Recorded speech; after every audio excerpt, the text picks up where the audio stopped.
Good afternoon, everyone. My name is Sharonda Williams with the Southeast Addiction Technology Center located at Morehouse School of Medicine's National Center for Primary Care, and we welcome you to our webinar today, What You Should Know About the Opioid Crisis and How You Can Help. In compliance with ACCME guidelines, the following speakers have no financial or other relationships with the manufacturers of any commercial services discussed in this educational activity. About SATTC. The 2017 to 2022 ATTC network is comprised of one network coordinating office, 10 domestic regional centers, and 6 international HIV centers. Established in 1993 by SAMHSA, the domestic ATTCs accelerate the adoption and implementation of evidence-based and promising addiction treatment and recovery-oriented practices and services.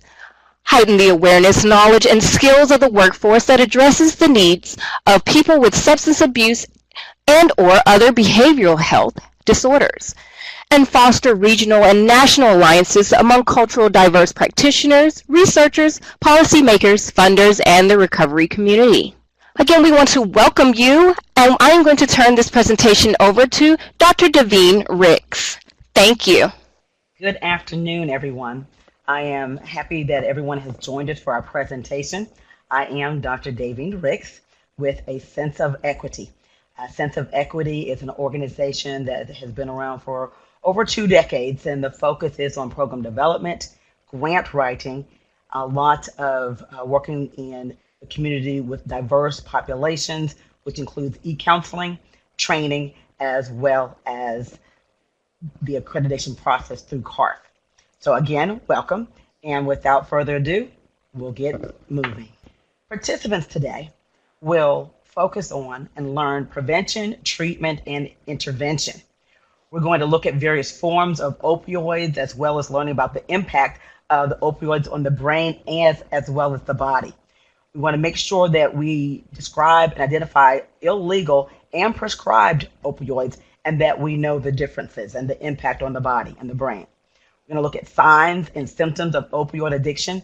This is going to help all of us in the community, whether you're faith-based community or in other parts of the community, for us to be able to quickly intervene. Once again, this is about prevention, intervention, and treatment. We're also going to look at evidence-based tools, screening tools, as well as learning about the MAT-assisted treatment, medication-assisted treatment, also known as MAT. First of all, let's take a look at opioids.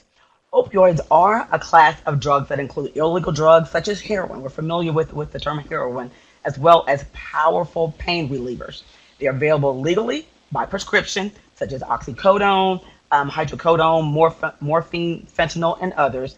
And also there are illegal drugs that we'll talk about in a few minutes. The focus is on looking at how these drugs are chemically related and how they interact with the opioid receptors in our bodies and the nerves of our bodies and our cells and brains. Opioids that you see from the slide, you can tell there's a difference between opiates and opioids. Opiates derive from the opium poppy plant, whereas opioids are synthetic. The poppy seeds are pods that are stored, and the sap is dried and collected for opiates. In opioids, typically prescribed by physicians, like I said, for pain management, like OxyContin. And then with opioids, the opium goes through several chemical reactions to turn into codeine, morphine, or heroin, whereas opioids are sometimes called narcotics. Now, note, for the purpose of this presentation, we will be using the words opioids and opiates synonymously. Now, opioids in the brain. Let's take a look at that. Our bodies produce neurotransmitters, okay, that naturally help produce pain, such as endorphins and enkephalins. And the endorphins actually reduce our perception of pain. So this is the impact that these opioids have on the brain. As you see from the slide, opioids mimic and exacerbate the effect of natural neurotransmitters. And then you look at the effect of the brain's pleasure center and reward system and the increase of dopamine production. So that's just a look at what happens with opioids in the brain. before we move on, let me give you a little history of heroin. Heroin was introduced in 1874 by a person by the name of Bayer as a treatment for TB, tuberculosis, and eventually to cure morphine use. However, it became a problem after that. It was thought to have several beneficial medical properties, but heroin use addiction skyrocketed. Heroin was actually outlawed in 1924. It's still available, but once again, it's outlawed. It's available in the underground world. As heroin use increased, so have heroin-related overdoses and deaths. And here lies the problem in the community. Between 2000 and 2015, the rate of heroin actually skyrocketed to the point that there were more than 12,000 deaths in 2015 alone. So we see the problem that is causing, the severe problem that's causing. Typically, in terms of the substance of heroin, it's sold as a white or brownish powder. And the reason I'm going into this because recognition, as all of us in the community increase our recognition of what the drug looks like, we'll be able to get on the side of prevention and intervention and help people in need. But it's typically sold as a white or brownish powder or as the black sticky substance known on the streets as black tar heroin. Now, forms of opioids, illegal and prescribed. Like I mentioned, heroin, and we're going to talk about crocodile as well as carfentanil. These are illegal drugs that are on the street, and the prescribed drugs. Now, let me pause for a moment. Even though substances are prescribed, we could all agree that when abused, it puts it in a totally new category, and there lies the problem. But here are a list. You see, we're going to talk about fentanyl, codeine, hydrocodone, of course, methadone and morphine, and OxyContin and naloxone. Now, looking at heroin as an illegal opioid, it's an illegal, highly addictive drug. The overdose can cause a slow, shallow breathing. With the other drugs that we're going to talk about, codeine, you will see the similarities in terms of the withdrawal symptoms. That slow, shallow breathing you will hear about several times. One of the most significant effects of heroin is continued use. Of course, as use increases, tolerance develops. And in order to get a person into treatment, the earlier, the better. And we'll talk about screening tools that help identify and get a person into treatment earlier. Some of the other physical symptoms include respiratory depression, constricted pupils, nausea, a warm flushing of the skin and dry mouth, and heavy extremities. So once again, to be able to notice someone that is illegally using the drug of heroin. One other thing I want to highlight on this slide, in addition to it being typically injected, smoked, and snorted, take a note of the fact that it's a Schedule I substance under the Controlled Substances Act. This is important to know the meaning of this. It has a high potential for abuse, no currently accepted medical use in the treatment in the U.S., and a lack of accepted safety for use under medical supervision. So it's important to know which drugs are Schedule I and which ones are not. And heroin is definitely a Schedule I drug. The epidemic, as I mentioned a few minutes ago, since 2010, heroin overdose death rates have skyrocketed. They more than quadrupled. Some street names for heroin include Big H, Black Tar, Chiva, Hell Dust, Horse, Negra, Smack, and Thunder. If you're treating adolescents or adults, it's important to know these terms. You might not hear the word heroin. You might hear the word horse or smack or thunder. Once again, our heightened awareness is going to help us get in front of this epidemic and work to resolve it together. Heroin, in terms of the impact on the brain and the body, I mentioned some of this earlier, is a feeling of euphoria. You've heard about possibly the nod. Because people become drowsy, they are in a euphoric state and they begin to nod off. Frequently, if you're working in a treatment center and you're listening to clients working to come off the drug, they will describe their experience in that manner. 91 Americans. It's important to know, once again, the high toll of the heroin epidemic that is taken on the community. Now, crocodile. You heard me mention this word earlier. Now, crocodile first appeared in 2002. The chemical name is for desmorphine. It first started appearing when heroin addicted individuals, they couldn't afford the heroin any longer. So, although more dangerous and known to be possibly more dangerous than heroin, it's also cheaper, which means more people have access to it. That created the problem. The life expectancy of those who use crocodile is 1 to 2 years.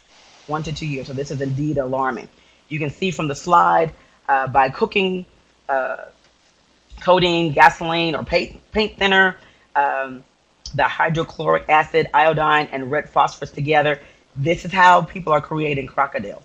It gives the skin a scaly and gangrenous look, which is where its name is derived from. Crocodile, before I move any further, it's most destructive because of its mixture. Those substances I mentioned earlier, because you're mixing so many different chemicals, you can only imagine the impact on the body. The next drug I want to talk about is Carfentanil. Carfentanil. It's fully synthetic opioid used for tranquilizing large animals. It's 10,000 times more potent than morphine. Estimated that it only takes a singular granule to create a high. One singular granule. So you can imagine the impact that it has on the body. Professionals who may come in contact with it are encouraged to wear masks and gloves as it is highly absorbent through the skin, causing unintentional overdose. One other point I want to make about, jumping back to crocodile, it was initially manufactured, I may have mentioned, to sedate large animals such as elephants and buffaloes. And so I just want to re-emphasize the heaviness of the drug, the highly addictiveness of the drug. You still have the same physical effects on the body. Prescription opioids are used to treat moderate to severe pain. Now, I want to pause for a moment. I mentioned earlier, just because something is prescribed, do know that tolerance can be and is increased, and it can create and does create an addiction. It's often prescribed following surgery, injury, for health conditions such as cancer, also prescribed for back pain, arthritis, and the like. In senior citizens, people that have had surgeries, the use, prolonged use, becomes the problem. People often don't know and don't realize when they're becoming addicted.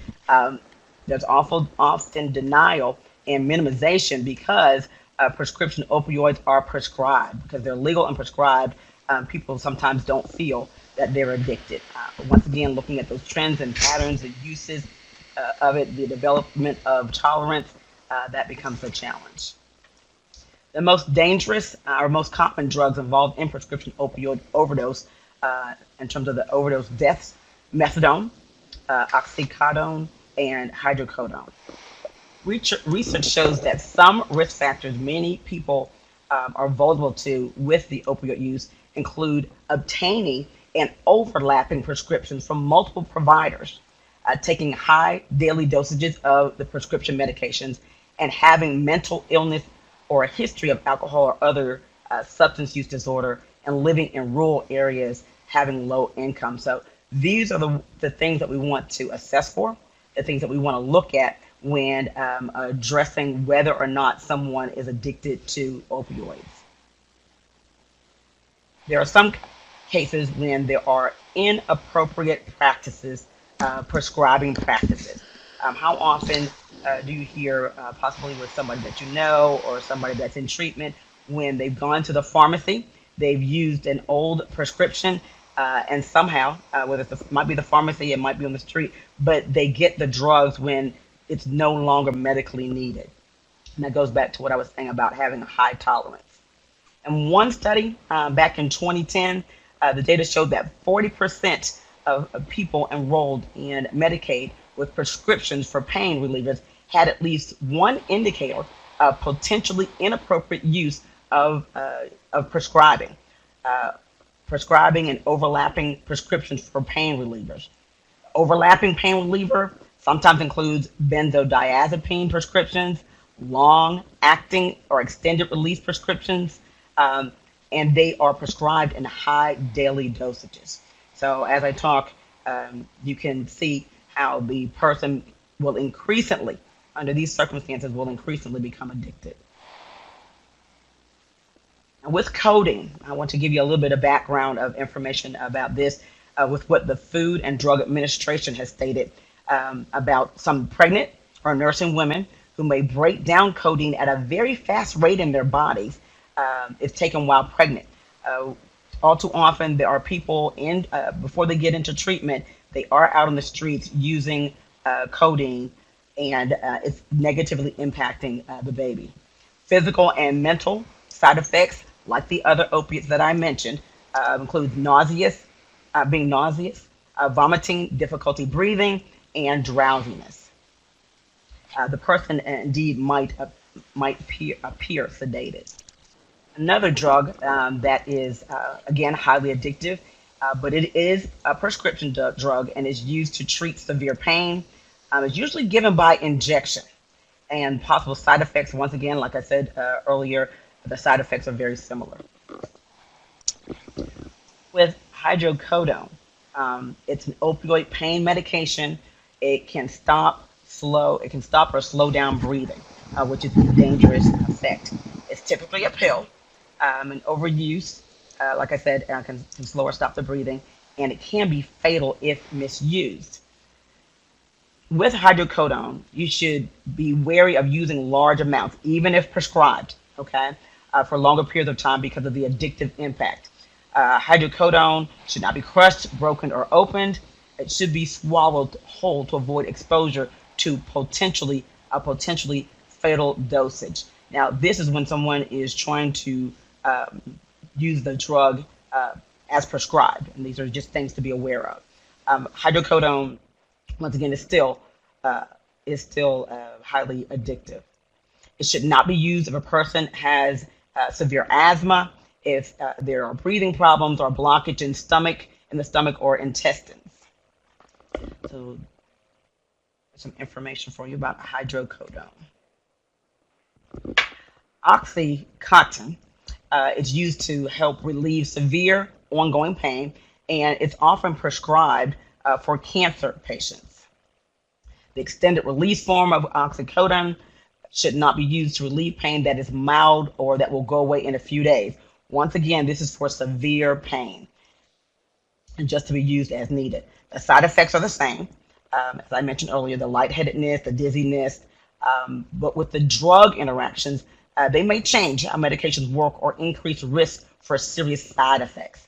So always wanting to keep those who are trying to use the prescription drugs as prescribed, you still need to keep your doctor informed. Fentanyl, as you see from the slide, is laboratory made, completely synthetic, and can unfortunately be made in laboratories. Now, this next statistic is very, very important, 50 to 100 times more potent than morphine. It's still given to manage pain after surgery, meant for short-term use, not long-term use. It can be taken orally or by IV, and it can be mixed with heroin, and it's created with the rise in overdoses. So once again, we're talking about prescription drugs versus illegal drugs and how they're mixed together and the dangers of that. Just a little history about fentanyl. In March of 2015, the DEA issued an alert to the public, warning the public of dangers of fentanyl use and abuse because of the hazardous effects.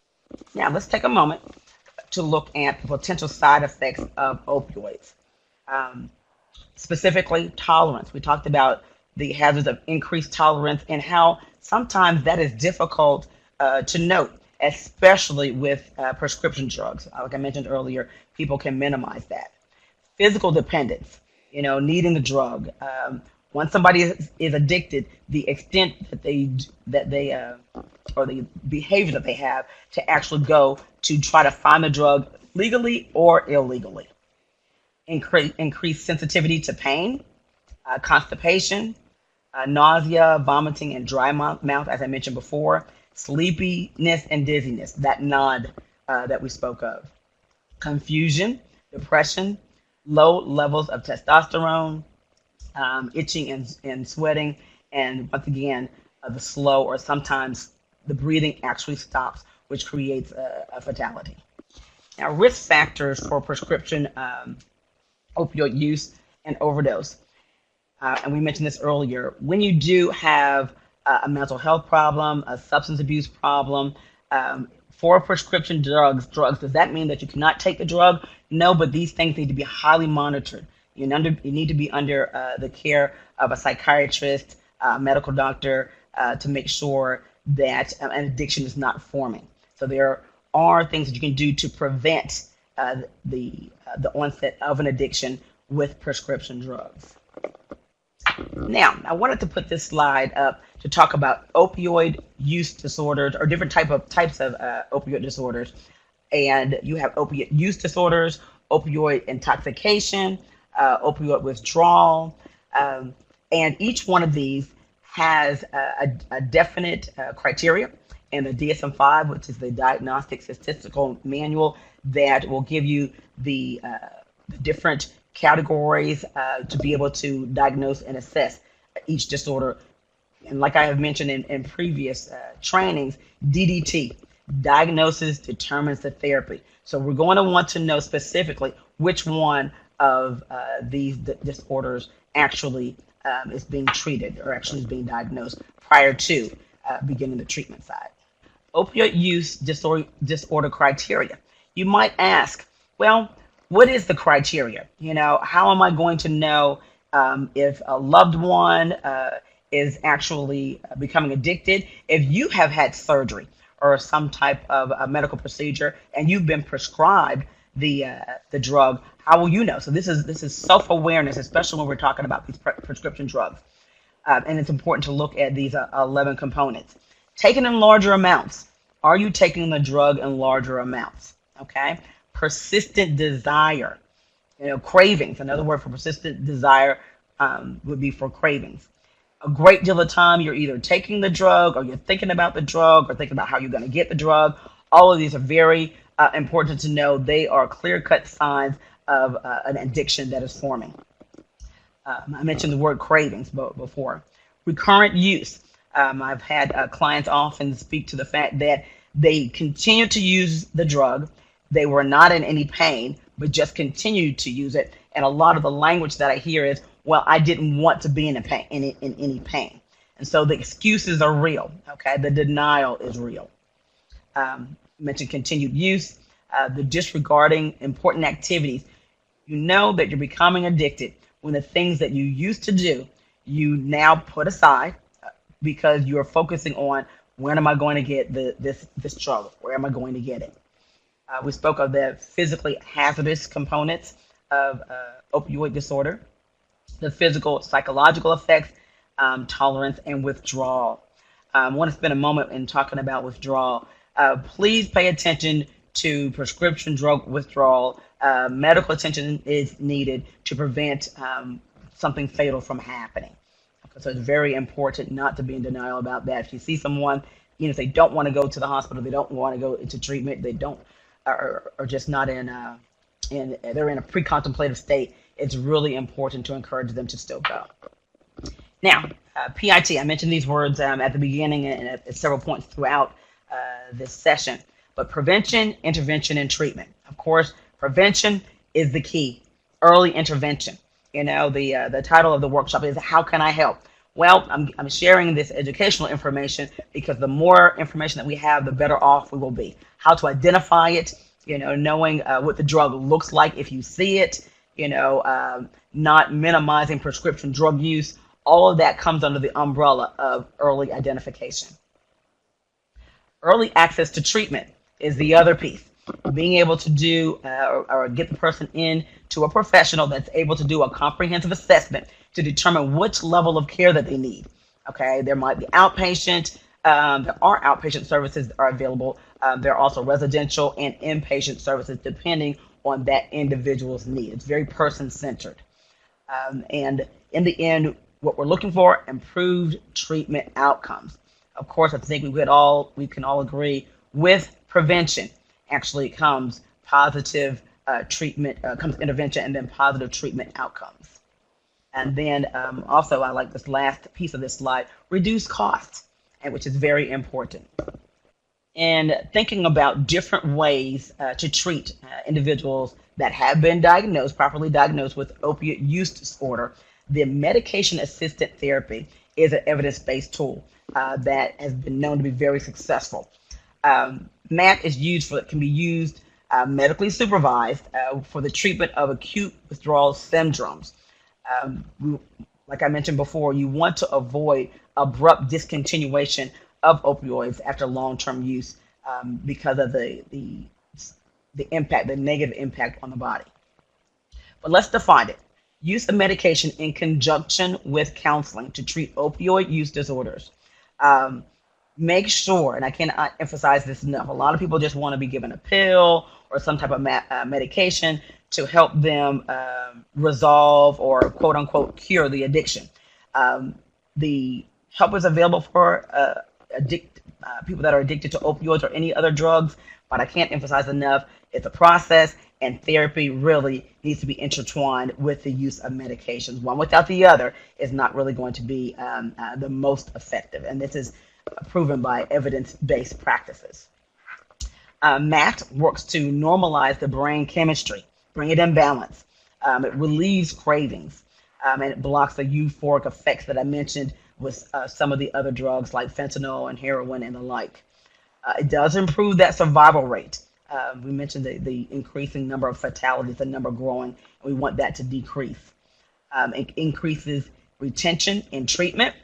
You can imagine if someone's not having cravings at the level that they were having them, they will remain in treatment. They won't be driven to go out into the street and look for either illegal drugs or try to get the prescription drugs.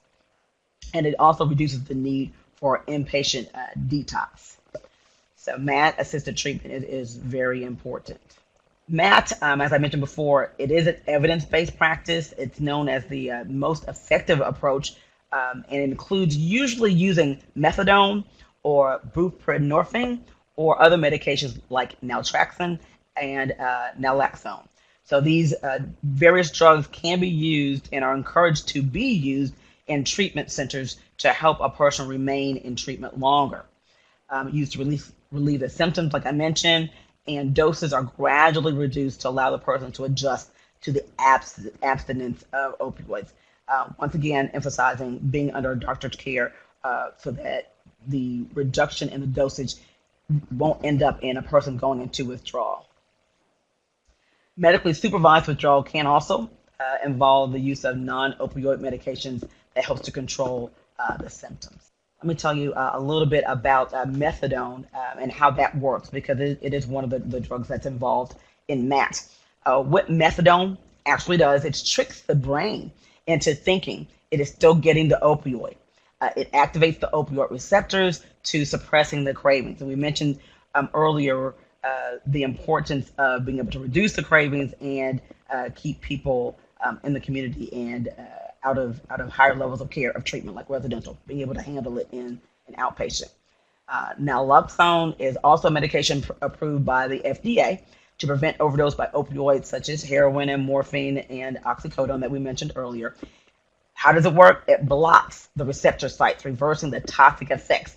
Once again, the effects of the overdose are going to go down. The person's going to be able to remain in treatment, and it prevents the withdrawals. Naloxone is administered when a patient is showing signs of opioid overdose. It can be given by spray, it can be given by way of injection. There are different forms that someone can use to be able to save a life. It's really important. Another drug I want to mention is buprenorphine. Basically, it's mixed with naloxone, which once again helps with withdrawal symptoms. Once again, you don't want the person to be in discomfort any more than necessary as the body detoxes off the drug. Now, in monitoring programs, and this is very important, a lot of grants like SAMHSA and the like, they encourage the use of MAT, but once again, the importance of being able to make sure the drugs used with MAT are not being abused. So MAT requires, and I want to emphasize this, the administration by a licensed addiction treatment physician or programs who have completed specific training. So training is required before this type of modality can be used. Another important factor, knowing that the states are critical players in preventing prescription opioid overdoses. You might be familiar with PDMPs, prescription drug monitoring programs. They're state-run electronic databases. They regulate the controlled substances. I mentioned earlier the Schedule I substances. They regulate the controlled substances, the licensed healthcare providers and professionals, and run large public insurance programs such as Medicaid and workers' compensation programs. Once again, the more tracking and monitoring about the prescription drugs specifically, the number is going to decrease. The access to getting prescription drugs illegally will decrease. And so these monitoring bodies are key. They're important. They track the prescribing and dispensing of controlled prescription drugs to all patients. You might be familiar with this from different pharmacies. And you might notice in the different grocery stores, there are certain drugs that used to be out in front of the counter. They were considered over the counter. Now that's no longer so. That sort of highlights the point that I was making about the mixing of certain drugs together. So the more monitoring, the better. The monitoring on the pharmaceutical side, the monitoring of the community is going to be very helpful. Here are some resources that I wanted to share. I mentioned SAMHSA earlier. SAMHSA, the American Society of Addiction and Medicine, of Opioid Addiction, Allies in Recovery, and the National Council on MAT. Are there any questions that anyone has?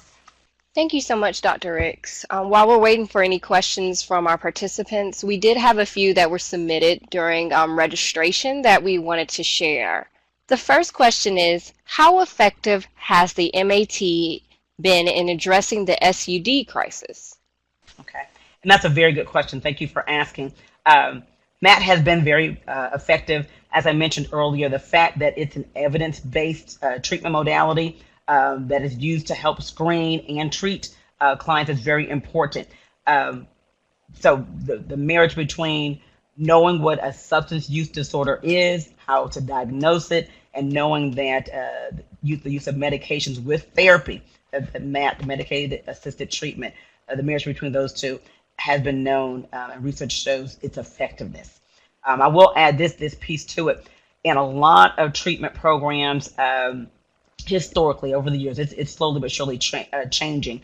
The use of one drug to treat another drug has not been accepted by some programs, but the fact that it's medically monitored by doctors, the fact that it helps to reduce those cravings, it is key. It gives a person a chance at recovery. So I just encourage folks, even though it's a relatively new concept, it is evidence-based. Thank you so much for that, Dr. Ricks. I'm going to move on to the next question. This participant asked, are there any opioid issues with the elderly that you find? Yes, and I want to emphasize the prescription drug abuse, opioid abuse, because individuals, they have surgeries, they have different ailments. You know, I mentioned cancer, and the denial or just unawareness. I won't always say it's denial, but if you are unaware that when a doctor, a professional has prescribed this prescribed the drug, and a person chooses to take the medication outside of the way it has prescribed because it makes them feel better. I mentioned the euphoric approach, euphoric feeling that it gives. And people minimize and make excuses as to why they're doing that. And so that's the danger when you have senior citizens that might have cognitive limitations depending on what's going on with them. When you have them using prescription drugs, monitoring by the family members, by the physicians, it's a community effect. It's a village effect. It's very important. So that's a very good question. It is interesting to see how so many different ages and age groups are affected by this crisis. Moving on to the next question, how does the legalization of recreational use of marijuana in some states affect the opioid use? I'll speak to it in this manner. legalization of marijuana in some states, and then prescription opioid use, which is also legal. The issue is, or the important thing to note is that it is still a possibility of someone becoming addicted. You have to be aware of these symptoms. You have to make sure that a person gets treatment, gets an assessment to determine, what is actually going on. So the fact that they legalized marijuana, it has its medicinal purposes, just like prescription opioid use for cancer and the like. Awareness is the best response that I have, and making sure that you're using it for the purpose for which it was prescribed. Okay, this is a very direct and personal question, but I think it would be really good to share. How can you approach an employee that you suspect needs help? Very good question. I do a training on motivational interviewing, and I'll tell you a little bit about that, and that's going to directly answer the question that is on the table right now. By asking a person questions, motivational interviewing is about asking a person questions, not judging them, not accusing them, but asking questions, even if you already know the answer to the question. So if you have an employee, my first suggestion would be actually to ask a few questions, because if it's personal, you've got boundaries there, you've got HR regs, there's only so far that you can go. If you have an employee assistance program, I mentioned the term DDT earlier, diagnosis determines the treatment. Since you're in, I call the IDK zone, I don't know zone, go ahead and get a professional, send the employee to a professional, and ask them to have an evaluation and assessment. Another tool I didn't mention earlier in terms of a screening tool, a needs assessment is going to assess for addictive behavior. That's another tool, not to be administered, of course, by the employer, but sending them to a professional. It can be an EAP, it can be through their insurance, but that way the person can get help, and that helps with prevention and intervention. And we also have another question about balance. So how can balance be achieved? I guess reducing abuse while ensuring people with cancer are not compromised. Okay, interesting question. So reducing abuse while ensuring that people with cancer are not compromised. That goes back to the monitoring bodies that are in place. That goes back to the need for consistent oversight by the physician, whoever the prescribing physician is, and with the family asking questions, awareness. I know I'm using that word quite a bit, but awareness goes a long way. If you don't know what you don't know, you'll probably just go with what you do know, and that can be dangerous. So just making sure you're paying attention to the dosage, asking questions. Doctors are willing to respond to questions about why this dose and not another dose. So being able to and being willing to be very assertive in that process. That's how you're going to make sure that if somebody is needing a prescription opioid drug for cancer per se, we want to make sure that they're not becoming addicted. So asking those questions. Okay, it looks like we have an inquiry from one of our active participants, Mr. Craig Steinberg. He asked, and Dr. Reese, please just let us know if this is a question that would be up your alley or not, but please comment on the following. As a pharmacist, I talk to many patients who are afraid that all of the monitoring by the government will decrease their ability to obtain pain medicine. I personally hate to fill such prescriptions and fear that the DEA will worry about a lost tablet or capsule and put the pharmacist in a place. I believe that he's asking, what are your thoughts on monitoring this type of substance? Well, I'm not an expert in monitoring, and I would just repeat what I have said before in terms of asking questions. Monitoring is needed. The regulations are needed all too often. I will say this very comfortably. Prescription drugs, even over-the-counter drugs, are being abused. People that are addicted to drugs have gotten very creative. Their bodies are craving various types of drugs mixed together. And so, where to draw the line with monitoring versus not monitoring, the legalities of that. Like I said, that's not my area. But just making sure people are properly cared for. And that's my advocacy for some type of regulation. that question, Craig, or comment, correct? And also, we had another question. I'm sure you hit on this a little bit, but I wanted to expound upon any new treatments available for this type of addiction or this type of misuse. The newest one, to my knowledge, like I said, is the MAT, because it does combine different drugs that I mentioned with the therapy. What you also want to do, knowing why and how someone has become addicted, trauma-informed care, treatment for things that contributed to the addiction is very important, and the trauma that people experience. And I want to say that trauma is a subjective term based on the individual. So if a person feels like they have been traumatized, there is help available, but sometimes people are using the drug as an escape, and I'm sure everybody has heard that, and they're very familiar with that. So how can we help is to address those issues, those underlying issues. I call them underlying attitudes and beliefs, underlying thoughts and feelings that result in a behavior which is often using some type of drug to escape. So, and there are a host of different ones out there that are available. Thank you for that. And I know we spoke about the elderly and opioids with the elderly, but we did have a question about college age. So on college campuses, what are the best ways to address it on college campuses? Should it be different, or are we looking at the same thing? What is your take on ways to address this crisis on college campuses? Well, education is similar in the fact that a lot of people do not have the education. There's a sort of a soapbox that I get on that there's no dichotomy between knowing and doing. When people know better, they do better. When you educate them, even about marijuana, there's a whole lot of conversations about, cannabis, marijuana, weed, whatever the different term you might want to use to describe it, in terms of whether or not it is addictive. And I use this example because of college age individuals and high school and the like tending to use the drug, tending to minimize the addictiveness of it, the fact that it's highly addictive because it's accepted in some areas, even though it's illegal in some states.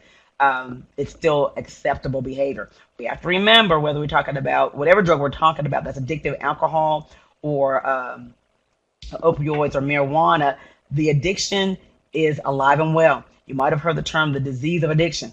So informing, educating constantly through seminars, forums, different avenues, educating these college students on the addictive behavior, letting them know specifically the impact on the body. All too often, I have provided counseling and therapy to individuals who never really were aware of the impact of the drug on the body. What was deteriorating, their cognitive ability, their physical ability, the liver is impacted, the brain's impacted, just the negative impact over sometimes long-term use, or even the negative impact over short-term use.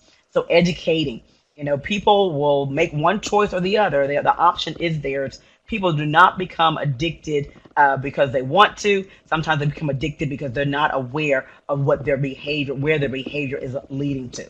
So the choice is a powerful thing. The more information that you have, the more informed of a choice that you can make.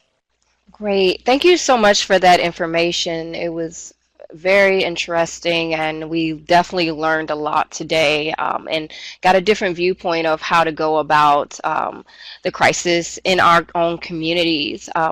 I wanted to thank you for coming out and sharing this information, your wealth of knowledge, and taking some time out of your busy schedule. And I also would love to thank the participants who came and listened and shared their ideas, and as well as submitted questions behind the scenes. We appreciate that input, and we're here for teaching you as well, learning from you as well. We also want to do some upcoming announcements. We have an upcoming webinar. It is titled, "What Clinicians Need to Know About Meth and Treatment" webinar. This presenter will be Dr. Lucy R. Cannon, and she will be speaking about this. It's for clinicians as well as other medical personnel. It's going to be next Wednesday at 2 p.m. Right here at our webinar space. So have a look out for those communications, and for us to reach out. If you have any questions about this webinar, feel free to go to our website at msm.edu and look us under research at SATTC, as well as this presentation and this webinar will be up for your viewpoint on our website. We will share that information with you later, as well as send out a survey to get your input about how you feel about our webinars, our communications, and how we can fit your needs better. Again, I want to thank everyone for tuning in with us today. I hope you all have a great week, and thank you so very much.